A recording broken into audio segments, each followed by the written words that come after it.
اس میں جب ہم دین کی طرف جاتے ہیں تو ہمیں سب سے پہلی تعلیم قرآن مجید سے یہ مل رہی ہے کہ وَاعْتَصِمُوا بِحَبْلِ اللَّهِ جَمِيعًا وَلَا تَفَرَّقُوا، اللہ کی رسی کو مضبوطی سے تھامنا ہے۔ یعنی اس سے ہمیں یہ درس ملتا ہے کہ قرآن مجید سے مسلم نوجوانوں کو قریب کرنے کی ضرورت ہے، قرآن مجید کی تعلیم کو، اس کے دروس کو، اس کے فہم کو عام کرنے کی ضرورت ہے۔ ایک تو یہ ہے۔ دوسرا، جب اختلافات ہو جائیں، نبی اکرم صلی اللہ علیہ وسلم کی تعلیمات کے مطابق ان کی تعلیم یہ ہے کہ فعلیکم بسنتی و سنت الخلفاء الراشدین المہدیین، کہ ہم پھر جو رجوع کریں گے وہ قرآن کی طرف کریں گے، رسول اکرم صلی اللہ علیہ وسلم کی طرف کریں گے، اور اسلاف کی طرف کریں گے، سیرت صحابہ کی طرف کریں گے۔ تو ایک بات تو یہ۔ دوسرا، ایک اور بڑا نقصان جو ان تمام تر تقسیمات کا سبب ہے، وہ دین کا وہ ناقص تصور ہے کہ جس کی بنیاد پر ہم آپس میں تقسیم ہو جاتے ہیں۔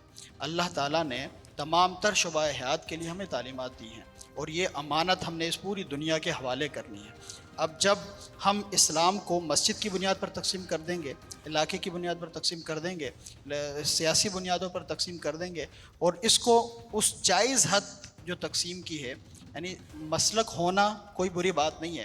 جمعیت طلبہ عربیہ پاکستان 1975 سے اس کے لیے مدارس دینیہ میں کام کر رہی ہے۔ ہمارے ساتھ وابستہ تمام مکاتب فکر کے طلبہ ہیں۔ ہم ان نوجوانوں کی یہی ذہن سازی اور تربیت کر رہے ہیں کہ انشاءاللہ العزیز قرآن کی تعلیم، سیرت صحابہ، سیرت النبی صلی اللہ علیہ وسلم، اس کے ذریعے سے ہم نے ایک بار پھر امت کو اس کے اپنے مشن سے جوڑنا ہے، اور اسلام کا جو واضح، جامع، وسیع تصور ہے، وہ پورے نظام کا جو تصور ہے، تمام شعبۂ حیات کے لیے جو تعلیم ہے، وہ عام کرنی ہے۔ بہت شکریہ۔ بہت شکریہ آپ کا برادر محمد افضل صاحب۔ یہ موضوع بہت اہم ہے، اس کے اوپر پاکستان کے مدارس کے بچے کیا سوچ رہے ہیں، ان کے سوالات بہت اہم ہیں، اور آج انہوں نے سوال کرنے ہیں، ہمارے معزز مہمانوں نے جواب دینے ہیں۔ ایک شارٹ کمرشل بریک لیں گے، بریک سے واپس آئیں گے تو ان کے سوال لیں گے۔ Welcome back. میں ہاؤس اوپن کروں گا، لیکن میں چند ایک سوالات میرے بھی تھے، لیکن میں سے سوال پرچہ اپنا آؤٹ کرنے لگا ہوں تاکہ آپ کو اندازہ ہو جائے کہ کس طرح کے سوالات کیے جا سکتے ہیں۔ یعنی سب سے پہلے تو اب میں جب دیکھتا ہوں کہ سوشل میڈیا پہ ویوز کے لیے حساس موضوعات پہ علماء آپس میں لڑ رہے ہیں، مسلکی ایشوز ہیں اور ان کے اوپر ویوز بہت زیادہ آتے ہیں، چھوٹی چھوٹی باتیں ہیں، وہ باتیں چھیڑ لیں آپ، اور لوگ پھر کمنٹ کرتے ہیں کہ آپ غلط کہہ رہے ہیں، یہ ہمارے شیعہ بھائی ٹھیک نہیں کہہ رہے، سنی بھائی ٹھیک نہیں کہہ رہے۔ تو یہ مسئلہ بہت زیادہ ہے۔ ہمارے جو مدارس ہیں کیا وہ جدید ٹیکنالوجی سے استفادہ کر رہے ہیں، یہ میرے ذہن میں ایک سوال ہے۔ تو یہ سوالات میں صرف کر رہا ہوں، جب آپ لوگ مجھے موقع دیں گے، یعنی آپ سوالات اپنے ختم کر لیں گے، پھر میں کوشش کروں گا میں اپنے سوالات بھی ان کے سامنے رکھوں۔ تو فی الحال میں ہاؤس اوپن کر رہا ہوں، آپ میں سے جو سوالات کرنا چاہتے ہیں وہ ہاتھ بلند کریں۔ بسم اللہ الرحمن الرحیم۔ عبد الرحمن عظیم میرا نام ہے، مظفر آباد آزاد کشمیر سے میرا رہائشی تعلق ہے، اور اسی سال میں نے درہ حدیث سے فراغت حاصل کی ہے۔ میرا سوال ڈاکٹر فرید پراچا صاحب سے ہے کہ آپ نے مرکز کا ذکر کیا، اتحاد امت کا۔ آج گلی محلے میں اور ہر جگہ اتحاد امت کا یہ درد موجود ہے، لیکن مرکز کون بنے گا؟ سوال یہ ہے، آپ نے کسی ملک کی ٹیکنالوجی کا ذکر کیا، کسی ملک کی فوج کا اور کسی ملک کی مالی حیثیت کا۔ کیا ٹیکنالوجی والا ملک دوسرے ملک کو قبول کرے گا، یا فوجی طاقت والا ملک جو ہے وہ ٹھیکیدار نہیں بنے گا؟ بسم اللہ الرحمن الرحیم۔ عابد محمود، مرکز تعلیم و تحقیق اسلام آباد سے۔ میرا سوال یہ ہے کہ کافی عرصے سے جمعیت طلبہ عربیہ کے پلیٹ فارم سے کئی مرتبہ مختلف مدارس کا وزٹ کیا گیا ہوں، اور مختلف جگہوں پہ اس چیز کا سامنا ہمیں کرنا پڑ رہا ہے، اور مختلف تقریبات کے اندر بھی، کہ عام لیول کے اندر، معاشرے کے اندر مختلف مکاتب فکر کے علماء وہ اپنی بات کر لیتے ہیں اور مخالفت کرتے ہیں، فرقہ واریت کی، اتحادی امت کی بات بھی کرتے ہیں، لیکن جو اس تحریک کے بڑے لوگ ہیں ان کی طرف سے کوئی ممانعت سامنے نہیں آتی۔ اسٹیج کے اوپر تو بات ہو جاتی ہے کہ ہم اتحادی امت کی داعی ہیں، لیکن اسی فرقے اور اسی مکاتب فکر کے جو نچلی سطح کے علماء ہیں وہ اپنی تقریبات کے اندر جو ہے اسی چیز کو فروان چڑھا رہے ہیں۔ تو اس چیز کا کیا حل ہو سکتا ہے؟ کہ کس سے سوال ہے آپ کا؟ یہ جنرل سوال ہے، سوال جنرل سوال ہے جی۔ چلیں ٹھیک ہے جی۔ پراچا صاحب، پہلا جو سوال تھا وہ یہ تھا کہ آپ نے کہا وحدت امت کا، تو مرکز کون بنے گا؟ کون سا ملک کس بنیاد پہ، جس کے پاس زیادہ ٹیکنالوجی ہے، زیادہ فوج ہے؟ کون سا ملک ہے جو لیڈ کرے گا؟ کیا پاکستان لیڈ کرے گا یا ٹرکی لیڈ کرے گا؟ انہوں نے یہ پوچھا ہے؟ فوج کی بنیاد پہ یا ٹیکنالوجی کی بنیاد پہ، کس بنیاد پہ آگے آئے گا کوئی؟ یہ سوال جو کیا جا رہا ہے کہ وحدت امت میں کون سا ملک قیادت کرے گا، یہی ہے سوال نا جی؟ دیکھیں، پہلے تو یہ ہے کہ کیا وحدت امت کی یہ خواہش پوری امت میں موجود ہے؟ ہم یہ سمجھتے ہیں کہ اس خواہش کو پیدا کرنا چاہیے امت کی سطح پہ، عوام کی سطح پہ۔ اگر یہ عوام کی سطح پہ پیدا ہوگی تو پھر حکمرانوں کی سطح پہ بھی پیدا ہوگی۔ اس وقت حکمرانوں کی سطح پہ نہیں ہے، نمائشی ہے۔ یہ OIC جو ایک آرگنائزیشن بنی تھی، بنیادی طور پر یہ سربراہی کانفرنس تھی، لیکن بعد میں اس کو آرگنائزیشن آف کوآپریشن بنا دی گئی، باہمی ایک کوآپریشن کی ایک آرگنائزیشن بنا دی گئی۔ تو گویا کہ اس سے ممالک تو پیچھے ہٹ گئے۔ میں اس کی مثال اس طرح سے دوں گا کہ ہمارے ہاں 31 علماء کرام کے 22 نکات موجود ہیں، ایک بنیاد موجود ہے پاکستان میں علماء کے درمیان اشتراک کی، جس میں تمام مکاتب فکر اکٹھے ہیں۔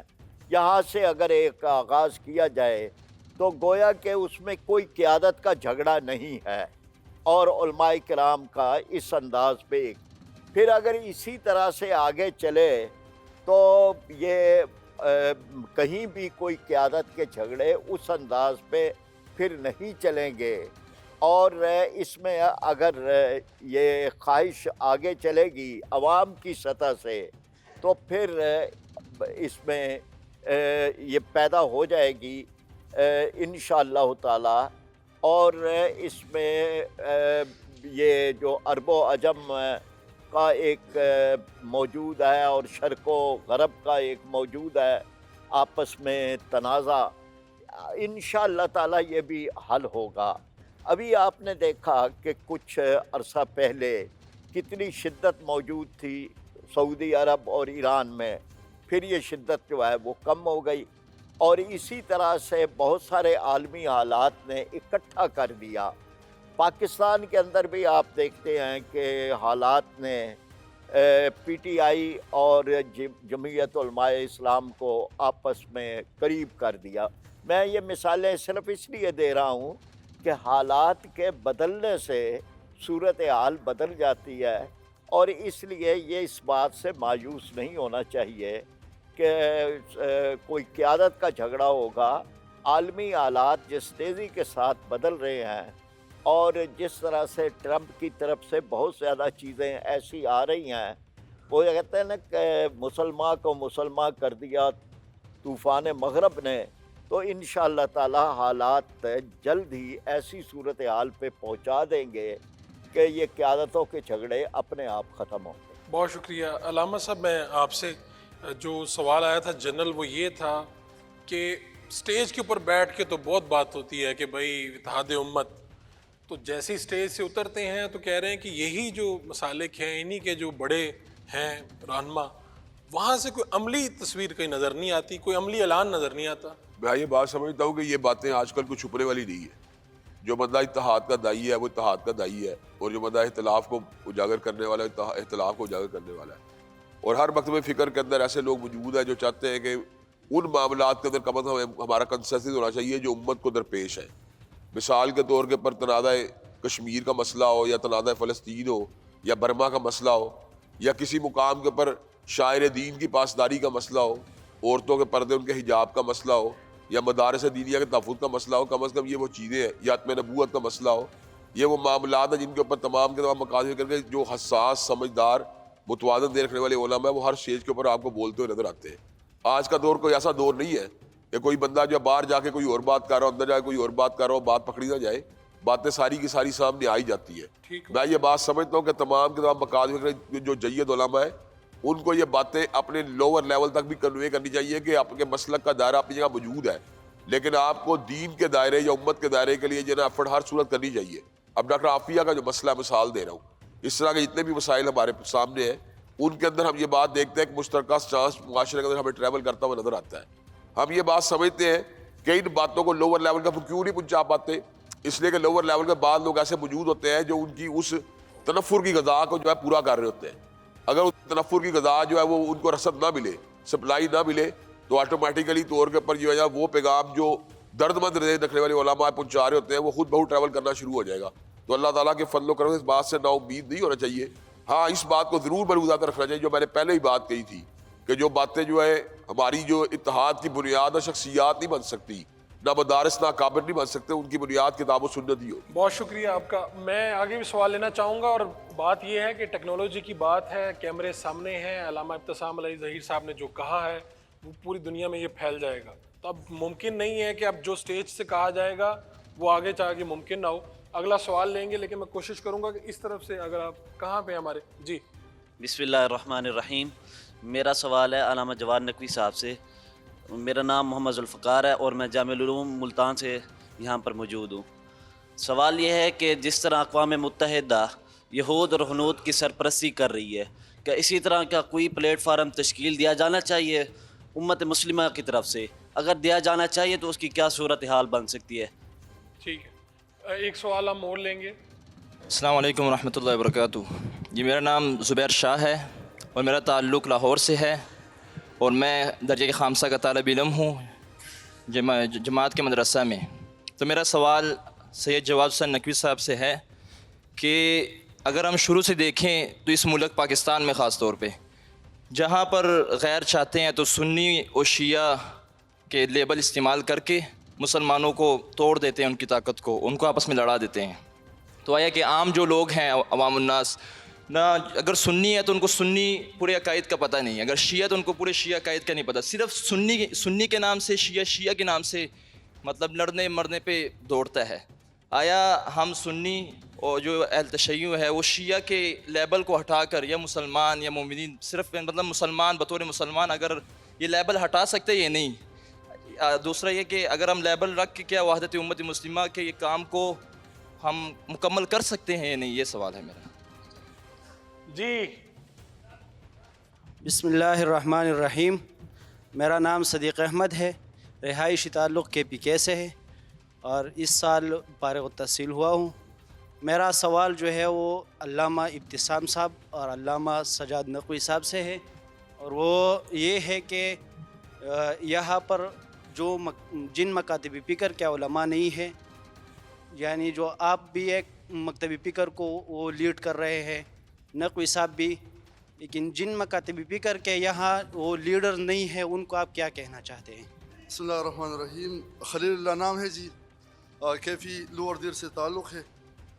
میرا سوال علامہ نقوی سے اور علامہ ظہیر صاحب سے اور ڈاکٹر صاحب سے. سب سے سوال ہے آپ کا؟ ہاں سب سے متفقہ طور پر. اچھا جی، سوال یہ ہے کہ اتحادی امت کی جو بنیادی نقطہ ہے وہ خلافت اسلامیہ کی وجود ہے. جب تک خلافت موجود ہوتی رہی امت ایک رہی، لیکن جب خلافت ٹوٹی تو پھر امت کا جو شرازہ تھا وہ بکھرا. اسی کے علاوہ یعنی میرا سوال یہ ہے ایک تجویز کی صورت میں کہ امت کی اتحاد کی جو بنیادی نقطہ ہے وہ حکومت کی سربراہی ہے. جس طرح نقوی صاحب نے کہا کہ ہمارے مدارس میں ہر مکتب فکر کے جو عالم ہے وہ اپنا یعنی وہ جو مکتب فکر ہے وہ کنوے کرتا ہے، وہ اجتماعی اور وحدت کا سوچ نہیں کنوے کرتا. میرا سوال یہ ہے کہ اس کنوینگ کے لیے بنیادی جو پوائنٹس ہے وہ حکومتی سرپرستی ہے، اور جو ہماری حکمران طبقہ ہے وہ تو اسی حوالے سے بالکل یا اندھے ہے یا انہوں نے تجاہل یا عارفانہ اختیار کر کے خود کو اندھا بنا رکھا ہے. تو کیا ہم وحدت امت کے حصول کے لیے ان صاحب اختیار طبقے کو اس دگا سے یعنی جو حکومت ہے ان کو چھین سکتے ہیں یا نہیں چھین سکتے؟ بہت شکریہ. ان کے لیے ہم کھڑے ہو سکتے ہیں یا نہیں؟ عملی اقدام لے سکتے ہیں یا نہیں؟ اگر لے سکتے ہیں تو کیوں نہیں لیتے؟ بہت شکریہ. کسی محمد واجد اقبال نام ہے، رہائشی تعلق رحیم یار خان سے ہے. میرا سوال یہ انٹرنیشنل سطح کے ملک سے بڑھ کے آگے ہے، وہ یہ کہ جب ہم یورپی ممالک میں دیکھتے ہیں کہ تو وہاں نیٹو طرز کی ایک افواج موجود ہے، اور جب ہم وہاں ممالک کے آپس میں اتحاد دیکھتے ہیں تو وہ یورپی یونین کی شکل میں موجود ہے کہ جہاں اب 25 سے 28 ممالک میں بغیر کسی اس کے جا سکتے ہیں، کہیں پہ کوئی رکاوٹ نہیں ہے۔ اور دوسری طرف جہاں مسلمانوں کو دیکھتے ہیں، وہاں جہاں علاقۂ لسانی، تو ملکی لیول پہ ہے، ایک بارڈر کی تقسیم ہے کہ غزہ سے بڑا ثانیہ تو اس دنیا کے اندر اب نہیں ہو سکتا ہے کہ اتنے افراد جو مسلمان ہیں ان کو شہید کیا گیا ہے اتنی بڑی تعداد میں۔ تو مسلمانوں کی اجتماعی نفع و نقصان کی صورت کیا ہو سکتی ہے کہ جس کے اوپر ہم لوگ متحد ہوں؟ میرا یہ سوال حافظ ساجد انور صاحب سے۔ جی ٹھیک ہو۔ بسم اللہ الرحمن الرحیم، میرا نام گلنواز خان ہے، رہائشی تعلق دیر بالا کے PK سے ہے۔ وہاں کے مدرسہ ہے جامعہ دارالعلوم تعلیم القرآن، وہاں پر درجہ موقوف علیہ کا طالب علم ہوں۔ میرا سوال علامہ ابتسام الہی ظہیر صاحب سے ہے، اور سوال یہ ہے کہ آج امت مسلمہ کو بہت چیلنجز کا سامنا ہے، جیسے فرقواریت، انتشار اور افتراق۔ تو ایسی سچویشن میں اتحاد امت کا خواب کیسے ممکن ہے؟ کیا اتحاد امت کا مطلب یہ ہے کہ اپنی تمام مسلکی نظریات سے بردار ہونے کا نام اتحاد ہے، اور یا کیا کوئی ایسی عملی لائحہ عمل موجود ہے کہ جس میں تمام مکتب فکر اپنی شناخت کو بھی برقرار رکھتی ہوئی ایک امت بن سکے؟ جزاک اللہ، اس کا جواب دیجیے، شکریہ۔ بہت شکریہ۔ وحدت امت موضوع ہے۔ Welcome back. میں سب سے پہلے علامہ سید جواد نقوی صاحب کے پاس آؤں گا کیونکہ آپ کے پاس سوال بھی زیادہ آئے ہیں۔ تو شکریہ۔ ایک سوال جو بھائی نے کیا تھا جو مجھے سمجھ میں آیا، اگر اس میں کمی ہے تو آپ بیان کر دینا، کہ مسلمانوں کی اپنی اقوام متحدہ کی طرز پر کوئی اپنا پلیٹ فارم ہو۔ جی یہی سوال تھا اس بھائی کا۔ بالکل یہی تھا۔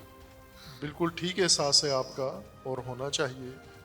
جیسے ہم علامہ اقبال رحمۃ اللہ علیہ کے بھی اگر پیغام اور تعلیمات کو دیکھیں تو ان کی تشخیص یہی تھی کہ ہم مغرب میں اپنے مسائل کا حل رکھیں گے تو کبھی بھی مشکلات حل نہیں ہوں گی، ہمیں اپنی مرکزیت قائم کرنا ہوگی۔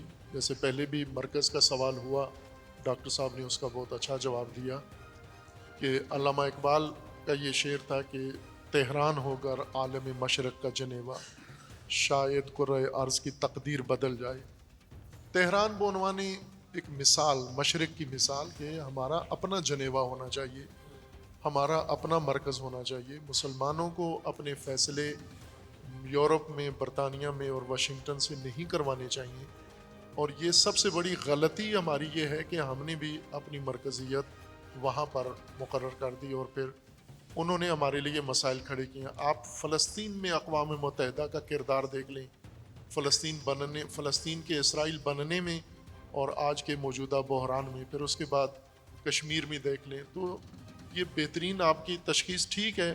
اس کے لیے مرکزیت قائم ہوئی تھی، جیسا ڈاکٹر صاحب نے فرمایا، OIC ایک اچھا پلیٹ فارم بنا تھا، لیکن حکمرانوں کے ذریعے ہم شاید امت کا تصور، امت کے وحدت کی یا امت کی تشکیل کا خواب شرمندہ تعبیر نہ کر سکیں، چونکہ حکمران جس بھی ملک کے ہوں، خواہ وہ جمہوریت کے طریقے پر آئیں یا آمریت کے طریقے پر یا موروثی بادشاہت کے طور پر، یہ اقتدار کے بھوکے ہوتے ہیں۔ انہیں امت سے یا دین سے یا انسان سے یا ملک و قوم سے کوئی سروکار نہیں ہوتا، یہ فقط اقتدار چاہتے ہیں۔ اقتدار میں رہ کر اگر کوئی مثبت کام ہو تو بھی ان کی غرض، لالچ اقتدار ہے۔ اگر ملک سارا تباہ ہوتا ہے اور یہ اقتدار قائم رکھتے ہیں، تو لہٰذا ایک تو ہمیں یہ ذہن میں رکھ لینا چاہیے کہ ہم اقتدار پرست حکمرانوں کے ذریعے کبھی بھی امت کا خواب شرمندہ تعبیر نہیں کر سکتے۔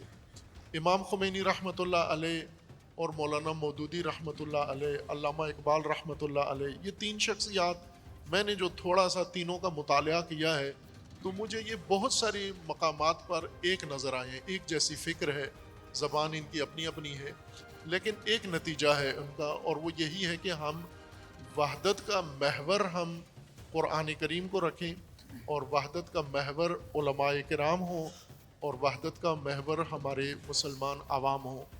حکمران اگر اسلامی طریقے سے آئے ہیں تو ان سے تو توقع کی جا سکتی ہے کہ وہ وحدت امت کے لیے کوئی میدان ہموار کریں گے، لیکن اگر وہ اقتدار کی خاطر آئے ہیں، مغربی اور جو امریکی ایوانوں سے ان کی اقتدار کی منظوریاں دی گئی ہیں،